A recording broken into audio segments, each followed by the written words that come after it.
All right, ladies and gentlemen, let's go ahead and get this started. Now, as you all know, this tends to be shorter than my usual One Piece streams, and I just spent an hour just going through everything that was happening in One Piece, so needless to say, don't expect this one to be an hour long like the last one. But enough of that, let's go ahead and get the formalities out of the way. Yo, peoples, Kyushu92 here, and welcome back to yet another My Hero Academia chapter reaction and review. Just a bit of a recap in the last chapter that we got. In chapter 345, it was pretty much the heroes successfully pushing a vast majority of the villains through the gate that Monoma copied from Kurogiri, and in the process, a lot of heroes and a lot of people got separated, where All For One and a lot of his goons were met with the forces of the majority of the heroes. Dabi, along with some other villains, were left behind to face off against Shoto and some students of UA. And then we have other people getting pushed through, such as Himiko Toga being pushed in one area where Uraraka and Asui could face off against her. But in the process, when it seems like Midoriya is going to the same zone where Shigaraki is supposed to be going, he gets pulled by a separate portal into the same area where Himiko Toga is, and that is not what the heroes had planned originally. So now we got to deal with the fact that Shigaraki is by himself in the now floating fortress that is UA High School and the entire campus of itself. Now we got to deal with Shigaraki now being in there and facing off against Best Jeanist and Bakugo and everyone else who's there. So now let's go ahead and see what happens here, as it shows that Bakugo is there, along with Nejire Hado and Amajiki, with Edgeshot and Mirko. In Chapter 346, Super Hyper Unfair Broken Stage. Broken Stage. I don't know why I said Brokens. Super Hyper Unfair Broken Stage. And then we have Best Jeanist coming in saying, Deku isn't here? We don't have one for all? How did this happen? And Bakugo says, heck if I know, he was dragged somewhere else. And then Amajiki is just like stuttering, saying like, this is really bad, right? Having him here was one of our key assumptions. And then Nejire says, we gotta let everyone know. And then Mirko says, whatever, this party's already started, so let's rumble. Mirko is already ready to fight. And then we have Shigaraki, who's in the air, with Mirko screaming out, we gotta go toe-to-toe with history's deadliest villain ever! And then Shigaraki is looking out while he's still airborne, as he's falling through the air.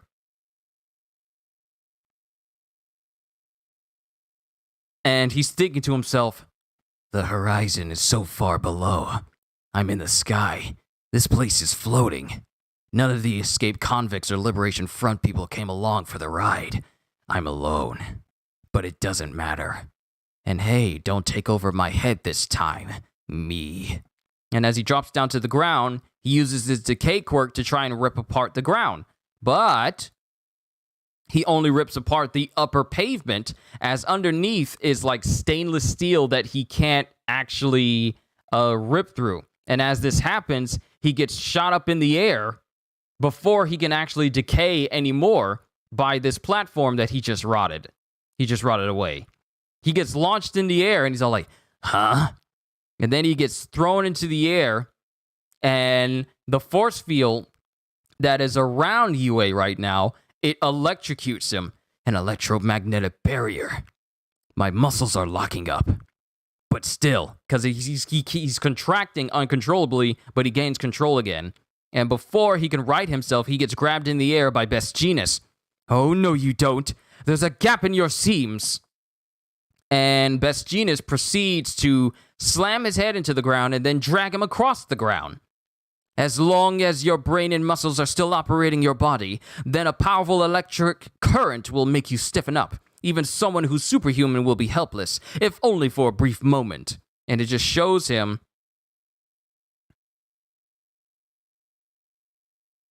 It just shows Shigaraki getting launched as he rots away the wires that Best Jeanist was trying to bind him with Shigaraki thinking, that one segment of the ground was launched up high and crumbled in midair.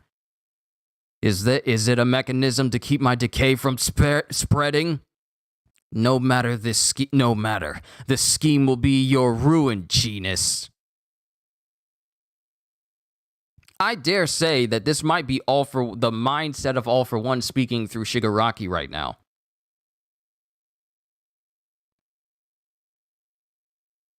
And then, this might be All For One speaking through Shigaraki, because the way he's speaking, that doesn't sound like something that Shigaraki would say. Is it a mechanism to keep my decay from spreading? No matter. This scheme will be your ruin, Genus. We're floating in the sky, yeah? The ground here is a precious resource, and you're basically giving it away for free. And then Genus says, you needn't worry. And there's a clang sound, and it shows that the space that Shigaraki tried to rot away, it gets replenished with more plates. Yo, Principal Nezu thought of everything. Whatever Shigaraki decays away, it gets replaced by a brand new set of plates again. This meant this principal spent money out of his pockets to give an ever-changing, ever-replenishing source of ground that Shigaraki can continuously try and rot away, but it'll always get replenished by something new. Principal Nezu thought of this months in advance. After Shigaraki broke through the gate the first time in order to break into UA way at the beginning of the series, Principal Nezu put this plan into action, and now we have a fortress that is prepared for Shigaraki's decay quirk. The principal's a genius. You needn't worry. And then there's a clang sound as the floor gets replenished with plates. We are replete with that particular resource. Have you truly not figured it out yet, Shigaraki? Is your brain short-circuiting from that shock? This arena was constructed solely to defeat you. It shall be your coffin in the sky. Yo, the whole fortress was made with Shigaraki in mind. Like I said, Principal Nezu thought of everything. And then we got Hatsume's teacher coming in saying, plates F10 through 35 and G10 through 45 have been damaged. And then we have Cementos coming in saying, Roger that. Let's fill in those gaps, everyone. And then we have Cementos who's here, along with the, I forget his name, Power Loader? I think his name is Power Loader. We have Power Loader here relaying the information. Cementos creating more cement. Hatsume saying, sure thing, can we get some spare parts over here? What's your name again? And then we have Yaoyorozu's there as well to help constantly create more plates for them to replenish. Yo, this is so genius! You got so many people made for this situation. You got Hatsume. And her crew creating the plates that they need with the materials that Yaoyorozu's creating. She says, sure thing, can we get some spare parts over here? What's your name again? It's Creati, but my friends call me Momoyao. You can too if you like. And it has Yaoyorozu in her, I want to say her updated her hero outfit, and she's creating the necessary materials necessary to build more plates. And then we get back to Best Jeanist with him saying, our grand assignment was finding a way to contain you. With your ability to cause instant widespread death, and your speed on par with what All Might was in his prime. Observations from your 2 battles since your Great Awakening led us to this ideal arena. And then it has Hatsume coming in saying, great, let's make it fly! It was all made possible by a 16-year-old young lady. Yo, so not only Principal Nezu, but Hatsume came up with this idea. And hold on, I gotta make this screen a little bit bigger, because it has Hatsume, it has them describing what's going on. It has Best Jeanist describing what's going on as Principal Nezu and Hatsume came up with this idea. The shelter and evacuation system created by the principal, plus a mechanism to counter your decay quirk, and yet another program to miniaturize the segmented blocks and to launch them like drones. The remaining problems were a lack of materials due to the ravaged economy. Due to the ravaged economy, the tight turnaround for the construction, and the prodigious amount of energy required for the mechanical systems and electromagnetic barrier. Yo, so many things were in place in order to ensure that this goes on without a hitch. So here we have... Who is that? Is that Tetsu? No, that's Kaminari. And it has him using his powers along with everyone else. They're the power source. Yo, that's so cool. This is totally nuts, manga. You hanging in there? And then Comic Man, a.k.a. Manga Fukidashi, from the Hero Course of Class 1B, is saying, I'm like, blah over here. And then we have some other people saying, focus up, first years. Hey, we're basically second years at this point. Ain't that right, manga? And then it has Comic Book Man saying, this plan falls apart without us. We gotta give it our all to keep Shigaraki locked in here. And then Kaminari says, you bet, your boy Charge Bolt is mega charged. And then it goes back to Best Genus saying, everything we built up and worked towards is powering this tomb of yours. Not for honor, not for glory. No, those of us here making this work do it to ensure that the world will see tomorrow. We are those who stand against the doom you bring. And as it shows Shigaraki, he's face to face with Bakugo, Nejire, Edgeshot, Amajiki, and Nejire Hado. Well, I said Nejire already, but it also has Mirko bearing down on him as well. And then it has Shigaraki coming back with him saying, so you're proud of your toys, but not for long. And then he aims his hands at them, saying, one well-placed shockwave. And then Bakugo says, joke's on you, or did you forget that crap game of ours back in Jakku? And then as he tries to use his powers, way back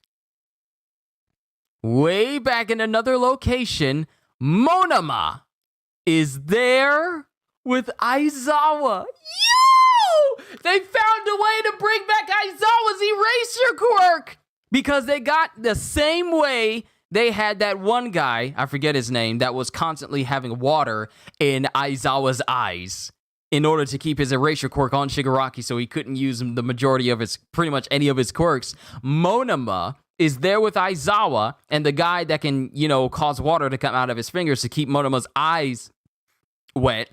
He's using his copy quirk to copy Aizawa's erasure quirk to keep Shigaraki from using any of his quirks, with them saying, starring roll! There's nothing more you hate more than erasure, Mr. Final Boss! And then the guy behind him putting water in his eyes is all like, try not to move. And then we got Aizawa thinking, because, he can't use his erasure as much as he used to because he's missing an eye now. But it has Eraser here Aizawa thinking, this effectively locks us in place. But as long as he's making continuous contact, Monoma can circumvent the 5-minute time limit for copied abilities.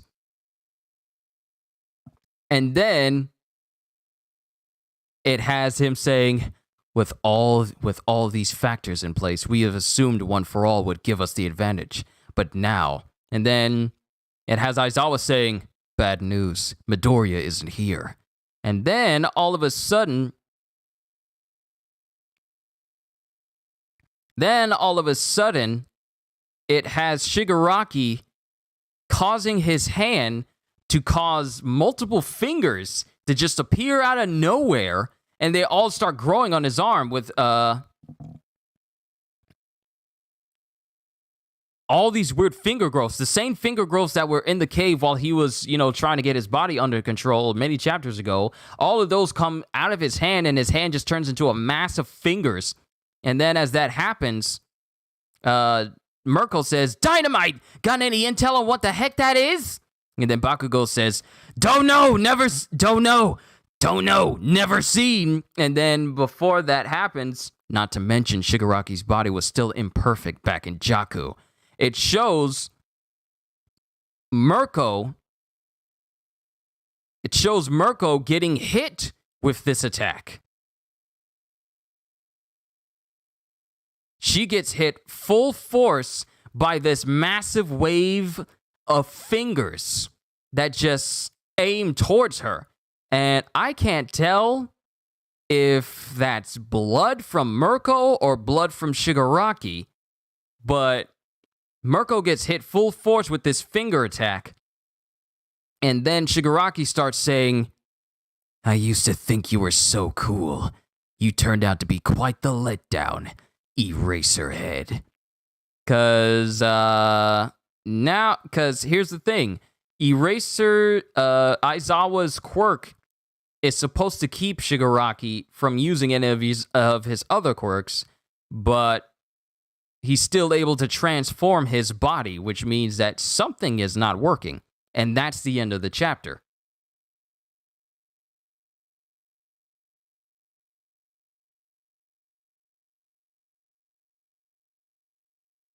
Yo, did Mirko got hit by this, but I can't tell if she got hit hard enough for her to start drawing out blood, though. I can't tell because of the way this panel is. I gotta look this chapter up. I gotta see what's going on here.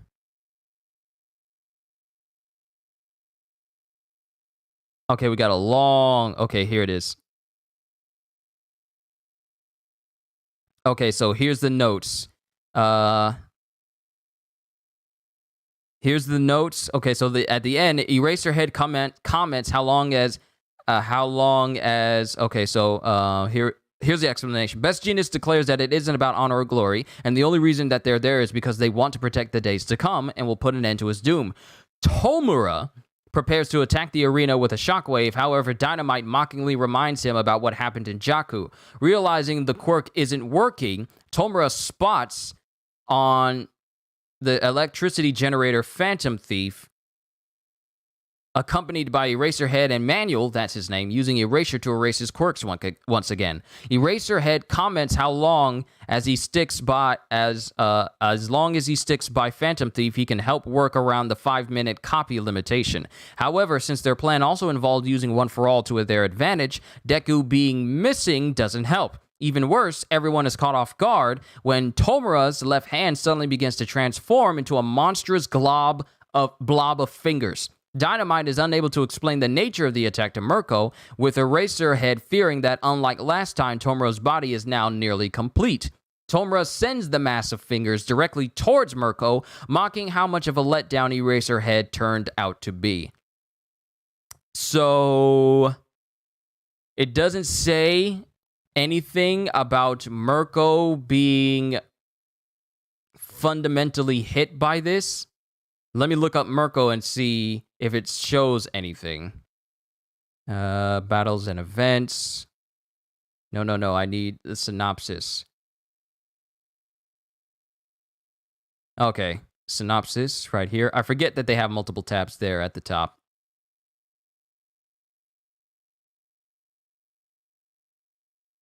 No, it just says she's one of it didn't update for this chapter yet. But for this chapter, I'm getting reminded of how Kaminari and Comic Book Man and some other students are basically the power generator keeping UA floating, but it's also the same spot where Aizawa is there with Manuel and Monoma.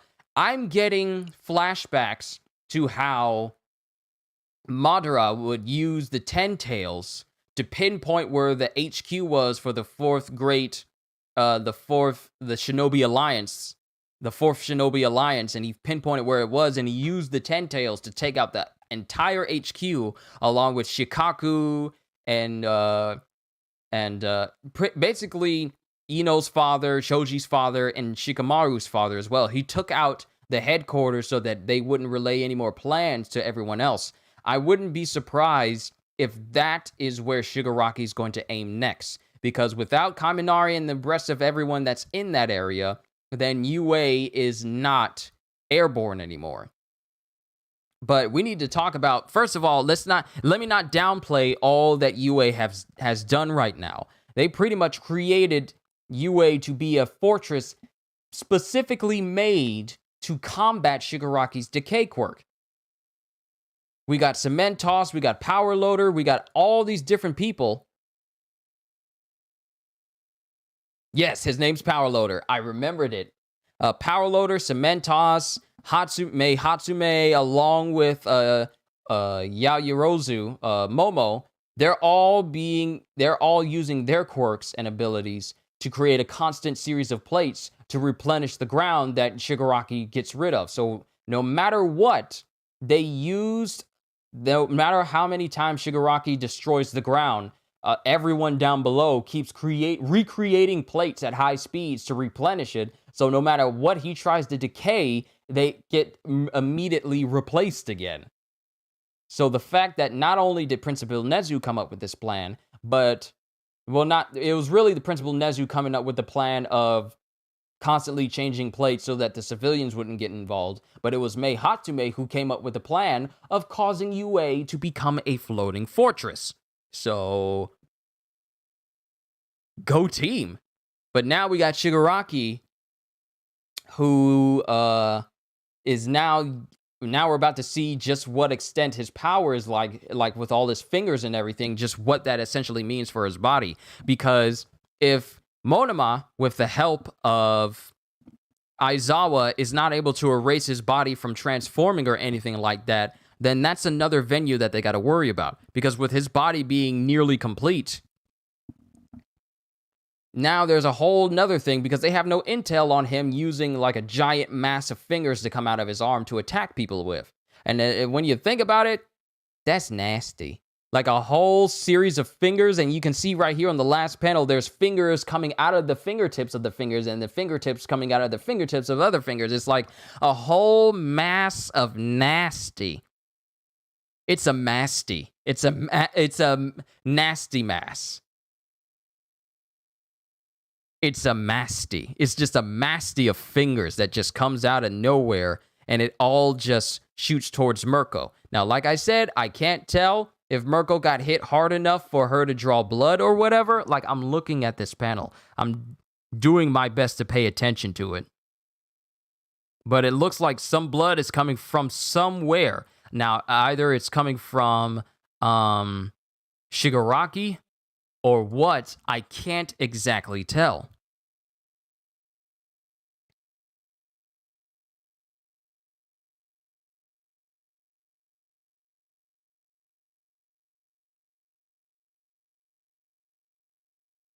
But now we got to deal with all that. Now we got to deal with Shigaraki. Even though he doesn't have access to all of his quirks in his body is transforming in a way that it doesn't get affected by Aizawa's erasure quirk. So that's concerning. If his body is transforming in a way that it doesn't get affected by his quirk, then that means that it's something superhuman, and it's not quirk related, which allows his body to basically transform like that. And it doesn't say that we're going on break after this chapter, so we're just going to have to see where the story goes from here. I wouldn't be surprised if we continue off of what's happening here with Shigaraki, or we start cutting to other people, because we still got Himiko Toga versus Midoriya, Uraraka, and Nasui, and then we got Toya versus Shoto. So there's still some things we need to resolve, as well as All For One going up against the main heroes with Endeavor, Hawks, and everyone else right now. So that's all going on right now. So we're just going to have to wait and see where the story goes from here. All I know is that every single time, I tell you guys this all the time. Whenever it seems like the heroes got a one-up on the villains, then the villains get a one-up on the heroes. And whenever the villains get a one-up on the heroes, then the heroes get a one-up on them. So even though Shigaraki didn't waste any time using his decay quirk inside of UA. He wanted to destroy it immediately, but they shot him up in the air, because that's how it works. The plates work so that any section he falls under can get shot up in the air and decayed into nothing, while numerous plates pop up underneath that plate in order to replenish what he destroyed. So his decay quirk is not as advantageous as it used to be for him. But now his body's transforming into like this massive blob of fingers. So now we kind of need to worry about that. But we're just going to have to see what the next chapter holds. I told you guys this wasn't going to be as long as my One Piece reaction because there's so much going on in One Piece right now that it just makes me question so much. And we're just going to have to wait until next week. Next week, we will not be getting an episode of One Piece, so just expect the One Piece reaction and the My Hero Academia reaction as well. If I'm not going to be doing any anything else other than that, I might play some more games with you guys. We'll have to see. I'll work it out. But don't hold me to it. It might happen, but I'll just keep you guys posted. It's like a never-ending dance. Yes, Psycho, it's a never-ending dance. Whenever one side gets an advantage, the other side gets an advantage. And when that one side gets the advantage, then the other side gets an advantage. It is a give and take. It's a roller coaster ride of who has the advantage over who. And it works out really well for this story. Because then it's all like, okay, now we need to reformulate both sides is all like, now we need to reformulate our plans in order to get this outcome into one that benefits us until one side eventually comes out the victor. But we're just, like I said, we're just going to have to see where the story goes from here. Not much else I could say, except I really hope Mirko's okay. Like I said, I can't tell if Mirko got hit by, Mirko did get hit by those massive fingers, but I can't tell if it hit her hard enough to draw blood because it looks like blood is being drawn from this shot. Now, either it's coming out of Shigaraki because his body isn't fully complete and it's just fingers ripping through his arm forcefully that it causes blood to happen, or these fingers hit Mirko hard enough to draw blood from her. I can't tell in this panel. Either I'm looking at it incorrectly, someone will tell me, but I can't tell if it's Mirko. That's the only thing that I can't really put a nail, I can't really resolve right now in this chapter. I can't tell if Mirko's been hurt or not by this finger wave that Shigaraki just shot out. I can't tell. Someone's going to tell me, and I'll probably find out a little bit later after I'm done doing this reaction, either sometime this week or whatever, but that's the only thing I'm unsure of. Once I find out, then it can put my mind at ease, but as of right now, the way this panel is drawn, I can't tell. But we're just going to have to wait until next week to see where the story goes. All I can say is, ladies and gentlemen, it is a supreme honor and privilege to be an entertainer for you. I hope you all enjoyed. Can't wait to see you all in my next video. And if you're new to the channel and you enjoyed what you saw here today, then consider subscribing or even consider becoming a member because I am always looking forward to entertaining you. So have a fantastic day, and once again, as always,